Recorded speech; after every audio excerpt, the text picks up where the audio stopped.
జై అమరావతి.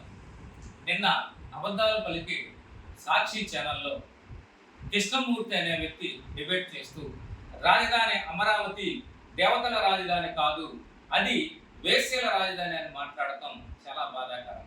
దీనిని దళిత బహుజన జేఏసీ తరఫున తీవ్రంగా ఖండిస్తున్నాం.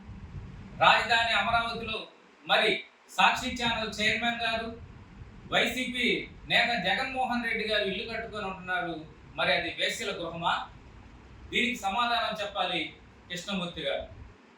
రాజధాని అమరావతి ఎడారి అన్నటువంటి నాయకుడు ఈరోజు అడ్రస్ లేకుండా పోయాడు. రాజధాని అమరావతి శ్మశానం అన్నటువంటి బొత్స సత్యనారాయణ ప్రజల చేతిలో ఓడిపోయారు. చివరికి జగన్మోహన్ రెడ్డి పార్టీ 11 సీట్లకే పరిమితమైంది రాజధాని అమరావతి పెట్టుకుంటే.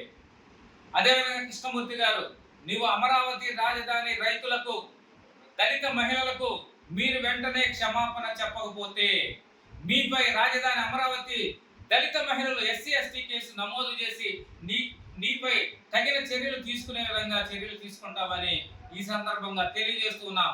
అలాగే రాష్ట్ర ఎస్సీ కమిషన్ వారికి కూడా చేతులు జోడించి విజ్ఞప్తి చేస్తున్నాం. ఈ కేసును సుమోటోగా స్వీకరించి రాజధాని అమరావతి మహిళలపై అసభ్యంగా మాట్లాడినటువంటి ఈ వ్యక్తి కేసును సుమోటోగా స్వీకరించవలసిందిగా విజ్ఞప్తి చేస్తున్నాం.